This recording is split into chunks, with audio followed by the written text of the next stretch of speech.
الحمد لله وكفى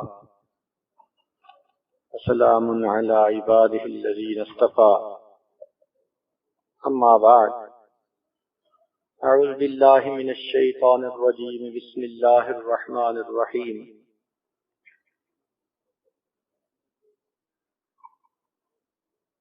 ربنا هب لنا من أزواجنا وذرياتنا قرة أعين وجعلنا للمتقين إماما سبحان ربك رب العزة عما يصفون سلام على المرسلين والحمد لله رب العالمين اللهم صل على سيدنا محمد وعلى آل سيدنا محمد وبارك وسلم اللهم صل على سيدنا محمد وعلى آل سيدنا محمد وبارك وسلم اللهم صل على سيدنا محمد وعلى آل سيدنا محمد وبارك وسلم.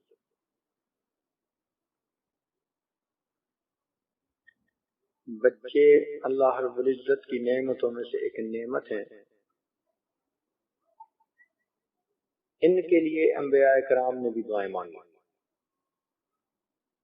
سیدنا ابراہیم علیہ السلام اپنے بڑھاپے میں دعائیں مانگتے رہے.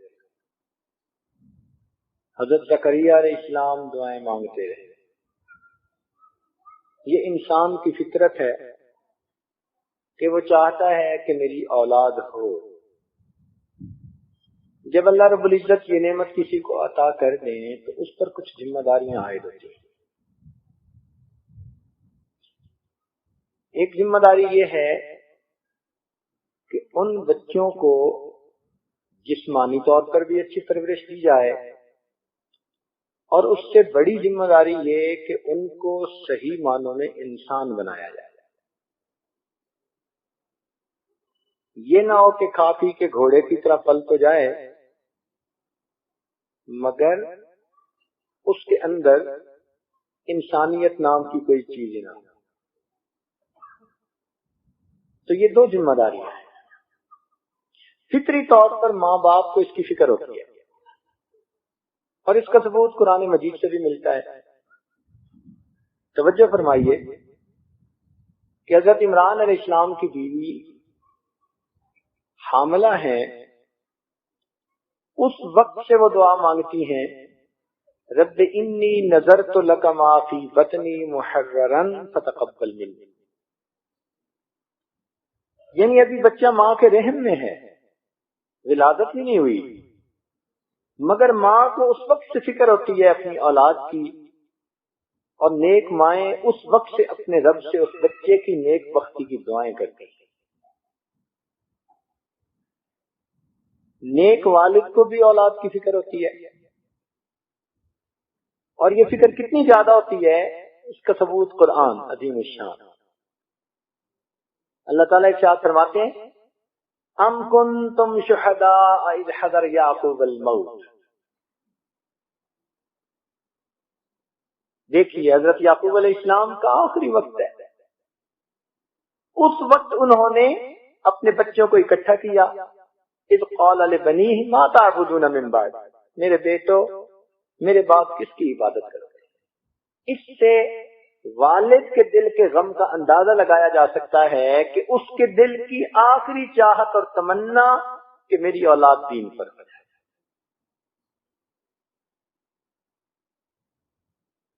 تو ان دونوں آیتوں سے یہ اندازہ ہوتا ہے کہ ماں باپ اگر نیک ہوں تو ان کو اولاد کی کتنی فکر ہے. بچوں کی حیثیت ایک مولٹن میٹل کی ہے.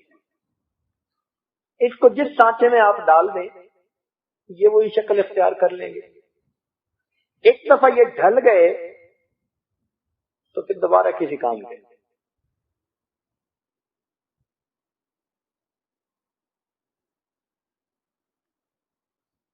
بچپن کی باتیں بچپن میں بھی انسان کے اندر سے نہیں نکلتی. اس لیے یہ بچپن کی عمر بچوں کی بڑی قیمتی عمر ہوتی ہے. یہ ذمہ داری ماں باپ کی بھی ہوتی ہے، استاد کی بھی ہوتی ہے کہ بچوں کی تربیت اچھی کی جائے.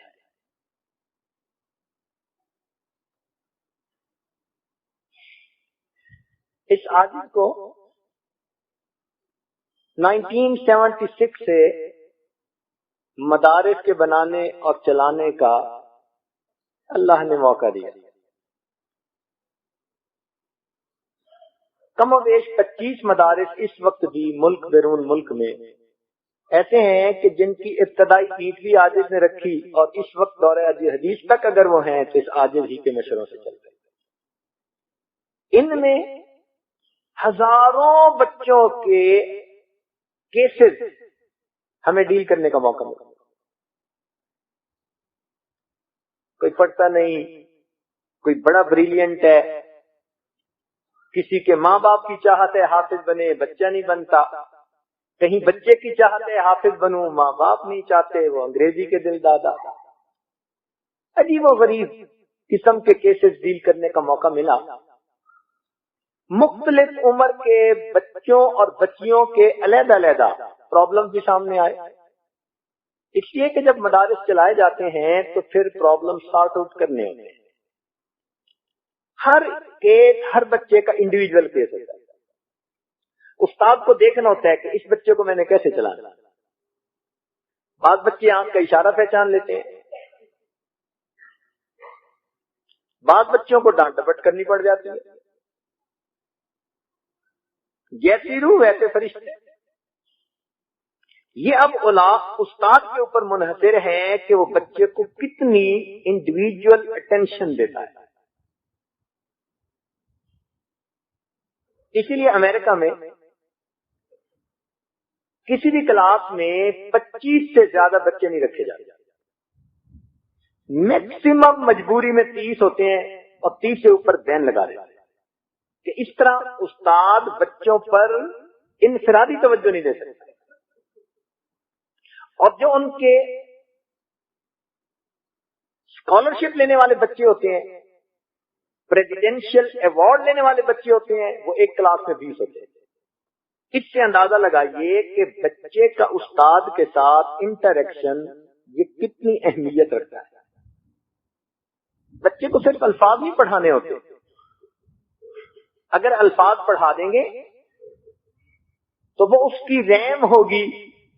بچہ اسکول سے ہٹا اور وہ ریم ختم. اور اگر آپ بچے کو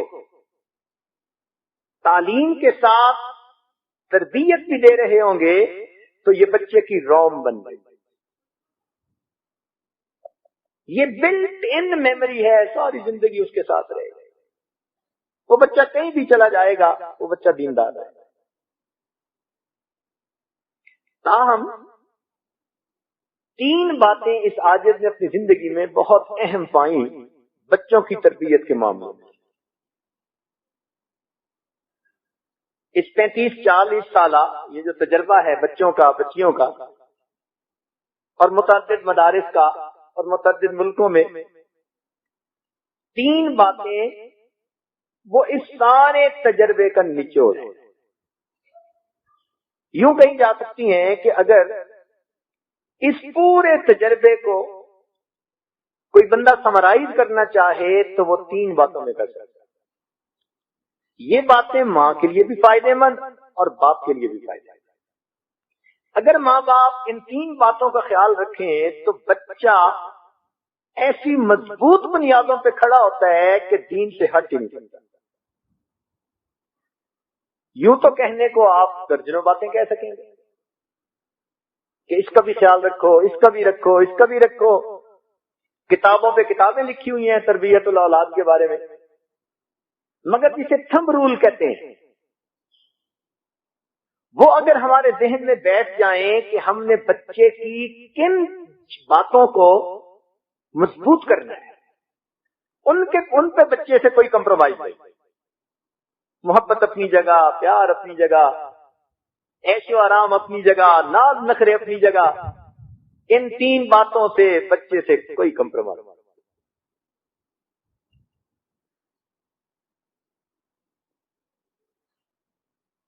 ان 3 باتوں سے پہلی بات کہ بچے کو ہمیشہ سچ بولنے کی عادت ڈالیں. یہ چیز آپ کو ہلکی سی محسوس ہوگی مگر سچ کی اتنی برکت ہے، اللہ رب العزت کے ہاں سچ اتنا مقبول ہے کہ سچ کے صدقے بندے کو دین دنیا کی کامیابیاں ملیں۔ اگر کبھی سچ کے باطنی فائدے ہمیں محسوس ہو جائیں اور سچ کی وجہ سے جو برکتیں زندگی میں آتی ہیں وہ محسوس ہو جائیں تو ہم تو سچ کی خاطر کٹ مرنے کو تیار ہیں۔ اس میں محنت نہیں ہوتی، ہمارے ماں باپ اس پر محنت نہیں کرتے۔ بالخصوص بچہ سچ بولتا ہے تو بھی بہت اچھا، کبھی درمیان میں بہانے بنا جاتا ہے، یعنی جھوٹ کو شیطان نے خوبصورت نام دے دیا، بہانہ۔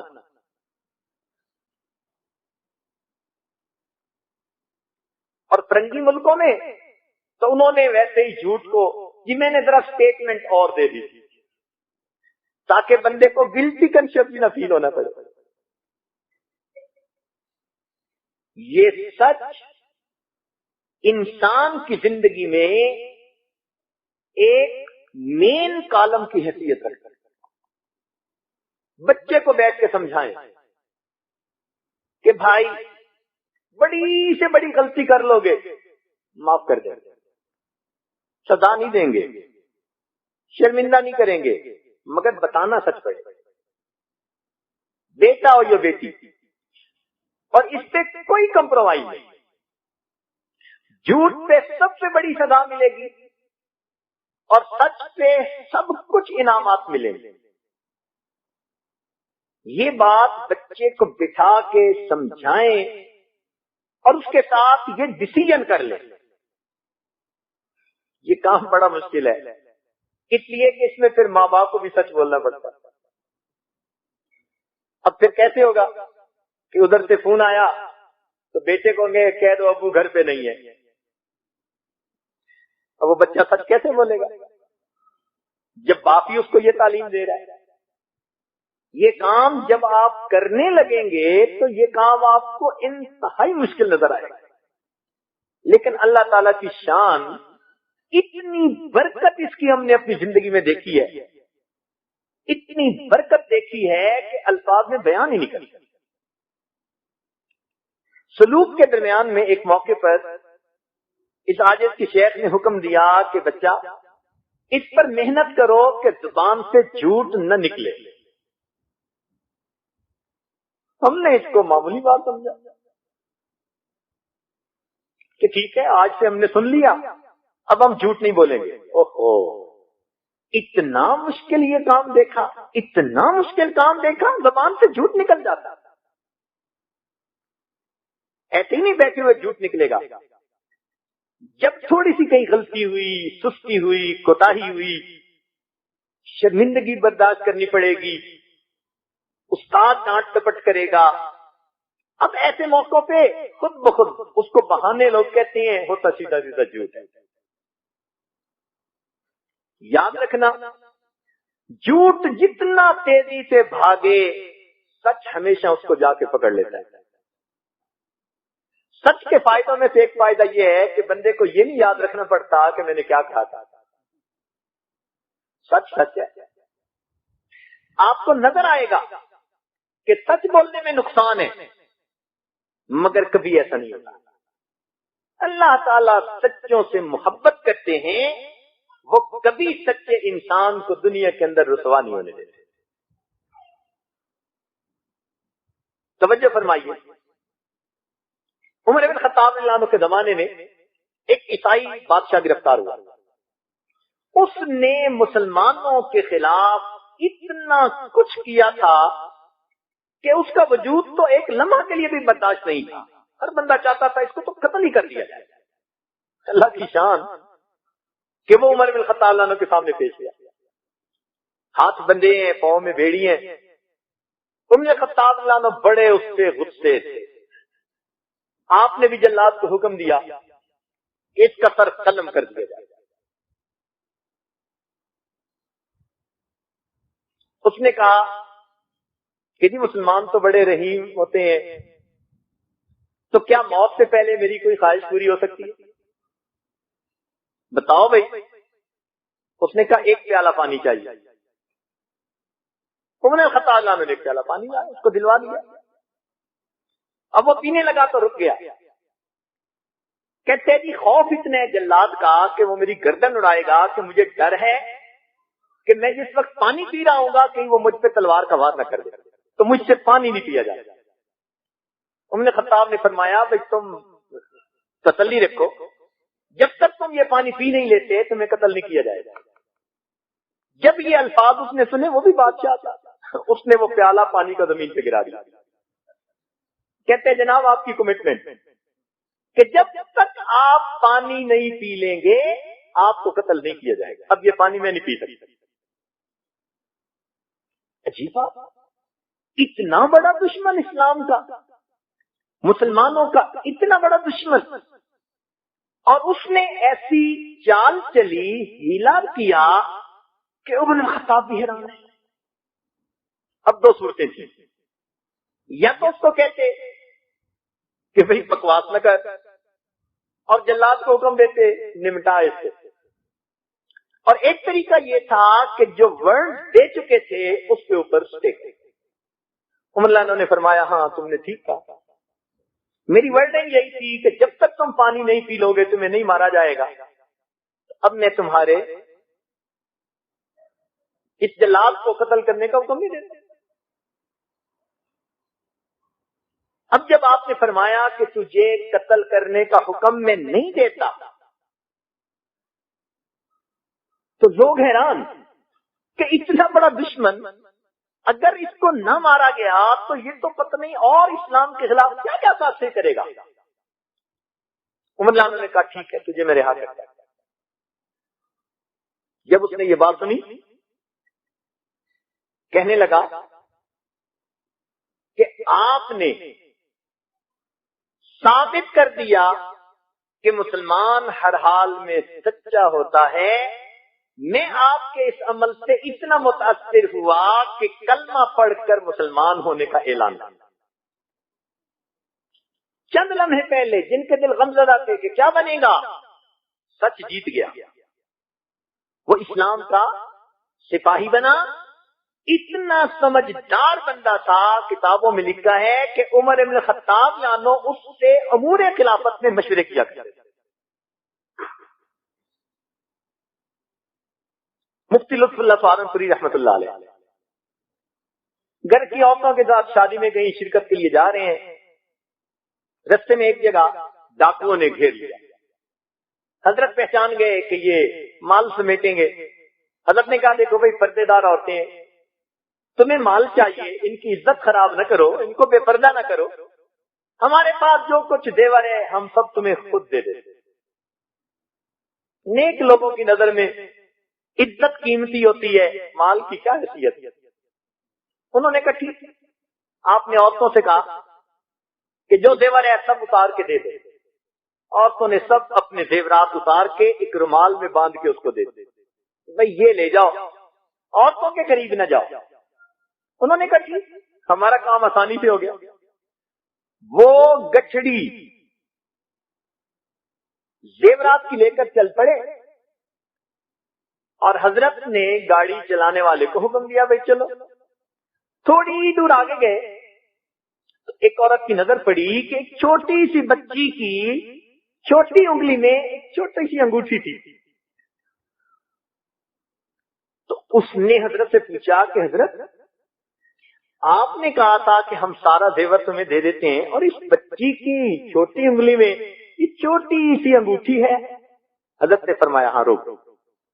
گاڑی رکوائی، بچی کی انگوٹھی اتروائی اور حضرت ڈاکوؤں کے پیچھے چلے. ڈاکوؤں نے دیکھا کہ وہ بندہ ہمارے پیچھے آ رہا ہے، کہنے لگے کوئی بات نہیں، ہم زیادہ ہیں، ہم نمٹ لیں گے. کیسے آئے؟ بھائی معاف کر دینا، ہم سے غلطی ہوئی. ایک بچی کی انگلی میں چھوٹی سی انگوٹھی تھی، نظر ہی نہیں آئی اس وقت.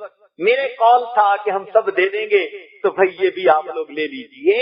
حضرت کی بات کا ایسا اثر ہوا، سب ڈاکوؤں نے توبہ کی اور حضرت کے ہاتھ پر بیعت ہے. جھوٹ جتنا تیز بھاگے سچ ہمیشہ اسے پکڑ لیا جاتا ہے. میرے دوستو سچ کو آزما کے دیکھو. یہ سب سالکین کے لیے بھی ایک نصیحت ہے. اپنی زندگی میں سچ کو آزما کے دیکھیں ذرا، اتنے مزے کی زندگی ہو جائے گی نا کہ آپ کو اس دنیا میں اللہ رب العزت جیسے جنت کا سکون ملتا ہے آپ کو وہ سکون۔ یاد رکھنا، جو انسان ہمیشہ سچ بولتا ہے اللہ رب العزت اس کے اٹھے ہاتھوں کو کبھی رد نہیں کیا گیا، جس زبان سے کبھی جھوٹ نہیں نکلتا اس کی نکلی ہوئی فریادیں میں کیسے رد کر گئے۔ سچ بولنے پہ محنت، اسی لیے کتابوں میں لکھا ہے، پیران پیر حضرت شیخ عبد القادر جیلانی رحمۃ اللہ علیہ جب گھر سے چلنے لگے تو ان کی والدہ نے کیا نصیحت کی تھی؟ بیٹا سچ بول۔ ایک ہی بات کہی تھی، ایک بات نے بچے کو وہ مقام دلوایا کہ اولیاء کی گردنوں پر ان کا پاؤں رکھ۔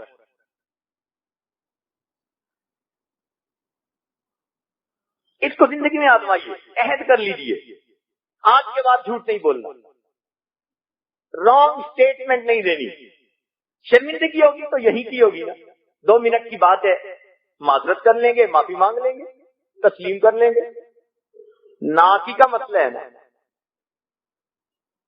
مگر سچ کی برکتیں آپ اتنی دیکھیں گے حیران ہو جائیں گے۔ تو بچے کو بتائیں کہ اس پہ کوئی کمپرومائز نہیں، ہم جھوٹ نہیں برداشت کر سکتے۔ آپ ہزاروں روپے کی چیز ضائع کر دیں گے، برداشت کریں گے۔ بڑی سے بڑی غلطی کوئی اور کر بیٹھے گے برداشت کریں گے، جھوٹ نہیں برداشت کر سکتے۔ پہلی بات۔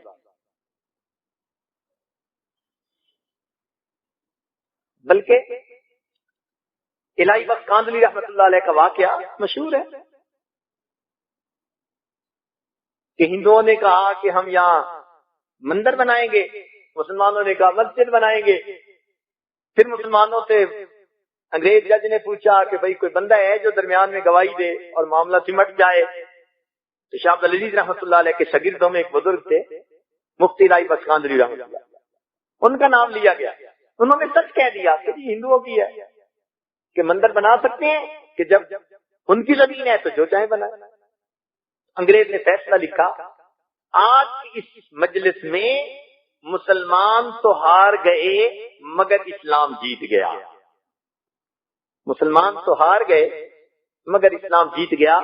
اور یہ ایسی بات تھی کہ اس کو سن کر وہ کافر کہنے لگے کہ جج صاحب آپ نے تو فیصلہ سنا دیا، ہمارا فیصلہ بھی سن لیجئے، ہم کلمہ پڑھ کر مسلمان ہوتے ہیں، اپنے ہاتھوں سے اس جگہ پر مسجد بنائیں۔ جھوٹ جتنا تیز دوڑے سچ ہمیشہ اسے پکڑ لے۔ بس یہ بات دل میں بٹھا لی، اتنی برکتیں سچ کی ہیں نا کہ ہم اس کا الفاظ میں احاطہ نہیں کر سکتے۔ اس لیے ہمارے مشائخ نے کہا کہ 2 ہی تو باتیں ہیں جو سلوک طے کرنے کے پر ہیں، ایک رزق حلال اور دوسرا صدق مقام۔ اور آج ان دونوں باتوں میں کمی کوتاہی کی وجہ سے روحانی طور پر ہم پیچھے ہوتے ہیں۔ تو خیر، ایک بات سچ بول، اور دوسری عادت بچے کے اندر جو پیدا کرنی چاہیے وہ نماز کا اہتمام۔ نماز تو پڑھتے ہی ہیں بچے، بچپن سے اس کو نماز کا اہتمام سکھانا ہے، تسلی سے وضو کرنا ہے، پاکیزگی کا خیال رکھنا ہے، وقت پہ نماز پڑھنی ہے تکبیر اولا کے ساتھ اگر وہ بیٹا ہے۔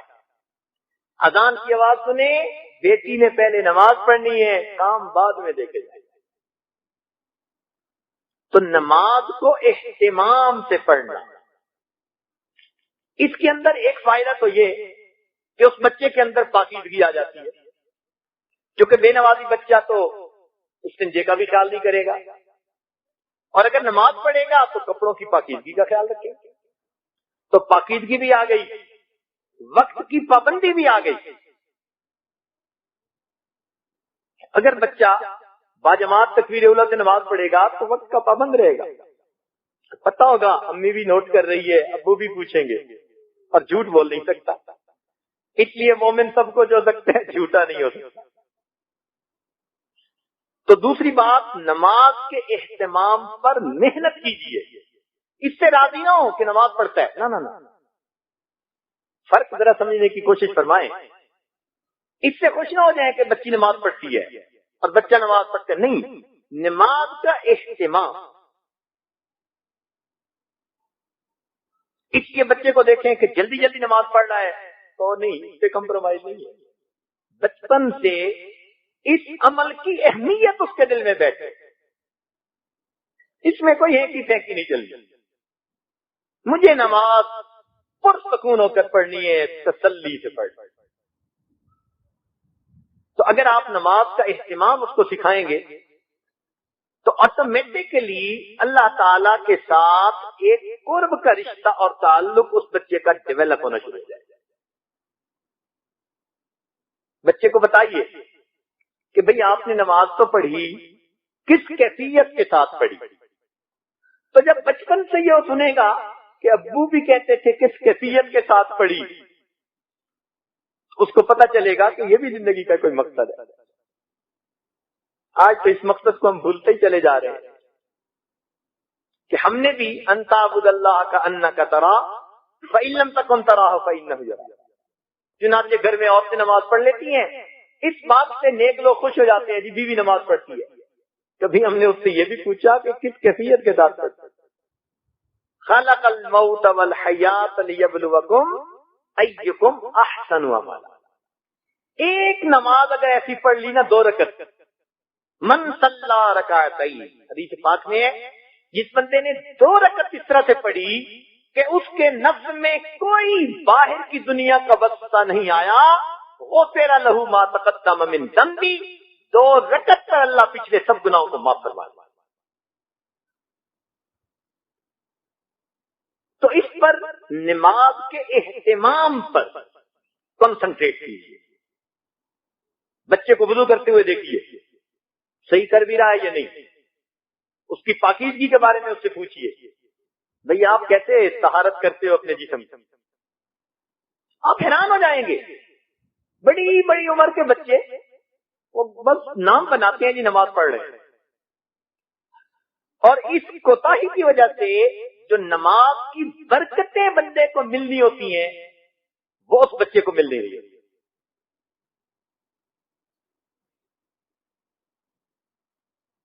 تو نماز کا اہتمام اس پہ زور دیجیے. استاد کلاس میں بھی بچوں کو یہ سمجھائیں، ان کو حدیث سنائیں، ان کو بتائیں کہ نماز صرف ظاہر داری ہی نہیں کرنی، نماز کو جما کے پڑھنا ہے، پرسکون ہو کے پڑھنا ہے، دنیا کے خیالات سے خالی ہو کر پڑھنا ہے. خود بھی محنت کریں، اپنے بچوں کو بھی محنت کروائیں. یہی تو محنت کا میدان ہے مومن کے لیے. جتنا آپ بچے کو نماز کی اہمیت پر ابھاریں گے، ایکسائٹ کریں گے، بتائیں گے، اتنا ہی اس کی زندگی میں اللہ تعالیٰ کی طرف سے برکتیں. احادیث میں جتنے فائدے نماز کے بتائے گئے کسی اور عمل کے اتنے نہیں بتائے گئے. اللہ تعالیٰ کام کے ذمہ دار ہوتے ہیں، اللہ تعالیٰ اس کو سرخرو کرتے ہیں، برکتیں دیتے ہیں، رزق میں برکت، اتنے فائدے کہ کوئی حد نہیں. اچھا، بچے کو جب آپ دیکھیں کہ ذرا اچھی نماز پڑھ رہا ہے تو اس کو انعام دیا گیا. بیوی کو کبھی مصلی پہ بیٹھے دیکھیں تو بھولے سے تعریف کر دیا گیا. کیونکہ ہمارے نوجوان بیویوں کی تعریف نہیں کرتے. نیک بیوی ہوگی، پاک دامن ہے، وفادار ہے، نیکوکار ہے، ان کی زبان گنگ ہوتی. دیکھو بھائی، یہ جو ہوتا ہے نا انکریجمنٹ، یہ فطرت ہے بندے کی.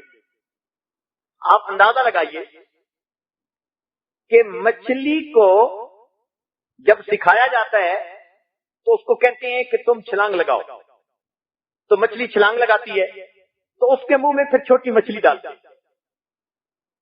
ایک جگہ ہمیں ایکویریم میں وہ مچھلیوں کے کرتب دیکھنے کا موقع ملا، تو ٹرینر سے پھر بعد میں کوسچن آنسر ہوئے. تو ہم نے یہ کوسچن پوچھا کہ بھئی تم نے یہ فٹ بال لٹکایا ہوا تھا 35 فٹ اونچا، اور مچھلی کو تم نے آواز دی، وہ اس کونے سے آئی اور بالکل اس کے نیچے آ کے اس طرح سے نکلی کہ 35 فٹ اوپر جا کر اس نے بال کو کک لگائی. یا اللہ، اس جانور کو کیسے ٹرین کیا؟ ہم تو بندوں کو اور انسانوں کو ٹرین نہیں کر پاتے. تو جب ان سے ڈسکس کیا نا تو انہوں نے یہ بات کہی، انہوں نے کہا جی کہ فطرت ہے ہر چیز کی کہ وہ انسینٹیو چاہتا ہے، انکریجمنٹ چاہتا ہے. ہم نے جب اس مچھلی کو شروع کیا تو یہ نہیں سنتی تھی بات، لیکن جب اس نے ایک دفعہ ایسا کیا ہم نے اس کے منہ میں مچھلی ڈال دی، پھر دوبارہ کیا مچھلی ڈال دی. ہر دفعہ اب یہ انسینٹیو ہم نے دینا شروع کر دیا تو مچھلی کو بھی پتا چل گیا ایسا کرنے سے مجھے انسینٹیو ملے، اس نے کرنا شروع کر دیا. اب بتائیے کہ جانوروں کو انسینٹیو دے کے اگر وہ ایسے کام کروا لیتے ہیں، کیا ہم انسان کے بچوں سے نہیں کروا؟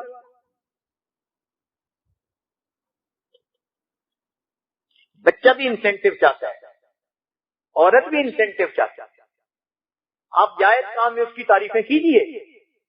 کبھی آپ گھر آئے، اس کو مصلی پہ تلاوت کرتے دیکھا، تسبیح پڑھتے دیکھا، آپ تعریف کیجئے، دل کھول کے تعریف کیجئے کہ مصلی پہ بیٹھی تو مجھے بہت اچھی لگتی ہیں، آج تو دیکھ کے میرا دل خوش ہو گیا، آج میں بہت خوش ہوں آپ کو اس طرح دیکھ کے. آپ دیکھیے آٹومیٹکلی آپ کی اہلیہ مصلی کے اوپر بیٹھنے کی پابند ہوتی چلی جائے. تو یہی حال بچے کا کہ جب بچے کو آپ دیکھیں کہ اچھا وضو کیا، صاف رہتا ہے، سچ بولتا ہے، اس کو انسینٹیو دیا کرے، انعام دیا کرے. انعام کی مقدار کا نہیں ہوتا، انعام کا لفظ ہی اللہ کا انعام ہے. کہہ دو نا جی کہ میں انعام دوں گا، فطرت ہے، اسی سے خوشی ہو جاتی ہے. تو پہلی بات سچ بولنے کی تلقین، اور دوسری بات نماز کا اہتمام، اور ان کو بتائیں کہ اس پہ کوئی کمپرومائز نہیں، اس پہ ہم کوئی آپ کی کمزوری برداشت نہیں کر سکتے. تیسری بات، بچوں کو خدمت کی اہمیت سمجھائیں. کام کاج جو گھر کے کیے جاتے ہیں اس پر کیا اجر ملتا ہے. ماں کی خدمت، باپ کی خدمت، بڑوں کی خدمت، استاد کی خدمت. خدمت کا جذبہ بچپن سے بچے کے دل میں ڈال دیا. مان لیا کہ آپ ملٹی ملینر ہیں، آپ کے گھر میں کام کرنے والے 1 درجن نوکر موجود ہیں، مگر بچے کو کہیں کہ اپنے کام خود کرے بلکہ دوسروں کے بھی کام یہ کر کے دکھائے. بچپن سے اس کو شہزادہ بنا دیا، آپ نے بچے کو خراب کر دیا. آج تو پانی کا گلاس بھی نہیں خود پی سکتے بچے، وہ بھی دوسرے کو کہتے ہیں کہ لائیے. اس خدمت کے جذبہ نہ ہونے کی وجہ سے پھر بچے بہت بڑی نعمت سے محروم ہو جاتے ہیں. طبیعت میں سستی کاہلی آ جاتی ہے. یہی نہیں کہ پھر یہ دوسروں کی خدمت نہیں کرتے، ان کو کام کاج بھی پھر بوجھ نظر آتا. اس لیے آج شکایت ہے اکثر ماں باپ کی طرف سے، بچے کام میں دلچسپی نہیں لیتے. بھئی آپ نے بچپن میں کون سی خدمت سکھائی ہے اس کو؟ بچپن میں خدمت سکھاتے، آج بچوں کے آزار ریفلیکٹڈ کے اندر نرمی ہوتی اور بچے خود بخود دوڑ بھاگ کے اپنا کام کر رہے ہیں. عبادت سے جنت ملتی ہے اور خدمت سے خدا. کیا پتا